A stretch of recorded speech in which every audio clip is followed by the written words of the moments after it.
It is this criminal policy of nuclear brinkmanship which contains the danger of the annihilation of the entire human species in a global nuclear war and following nuclear winter, which is what automatically makes every individual on Earth a world citizen who has to take the responsibility for the outcome of this present conjuncture of human history. And what's happening right here at this rally is what actually scares the hell out of the establishment. Everybody from the left, everybody from the right, everybody from the middle coming together to realize that we have more in common than divides us, and we share a common enemy. That enemy is the military-industrial complex and the oligarchy. Don't think for a minute that it's a war between Ukraine and Russia. It's a war between the United States and Russia, and our leaders openly say it. There are lots of countries that are saying, we don't want to have this war going on because we know what can happen. We are here, loud and clear, with a message for the criminals running Washington. The America we love doesn't march us into world war, debilitating an entire generation's future. The nuclear threat produced by all of this is an emergency of the highest order. You've come from all over the country to put aside differences and stand up to the war machine that has brought us to the brink of nuclear annihilation. We have talking heads on TV, we have politicians, we have very powerful people here in the United States and all around the world speaking with a straight face, well, you know, if we start World War III or when World War III starts, here's how we're going to fight and win.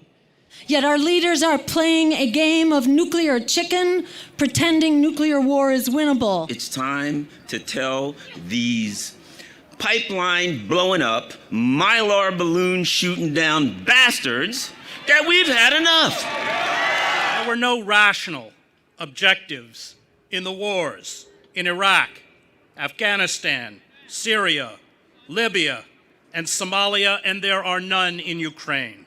The one that annoys me the most, or at least close to the most, is this argument. They'll say, oh, we need a good war right now. We're having a recession. That's not our war. Whether in Ukraine or the war they're planning over the Straits of Taiwan, their war is not our war. We cannot fuel wars across the world and prevent and pretend that there are no consequences. The wars inevitably come home. The carnage is now in the streets of our cities as millions of Americans are overwhelmed by anger, despair, hopelessness, and unrelenting mass violence.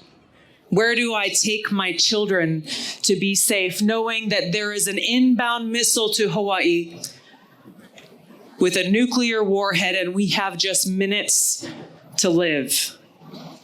We had college students at the University of Hawaii sprinting across campus trying to figure out where they could possibly go to get shelter. A father who lowered his little girl down a manhole, thinking that may be the only place she may be safe, and telling her goodbye. I might not see you again. The Pope has offered the Vatican for peace talks without preconditions. President Lula of Brazil has proposed founding a bloc of nations to create a peace organization. You have to work with people you disagree with big time, even sometimes people you hate, because we need each other to survive. We gotta forget about our isms and talk. United we stand, divided we die. Our leaders failed us then, and they continue to fail us now. My answer is we have to be that free government that we intend to preserve, to improve, or to create. We, not our elected representatives, are the fourth branch of government. We therefore want to catalyze an international movement of world citizens who are committed to propose a new international security and development architecture, which will take into account the interest of every single country on the planet.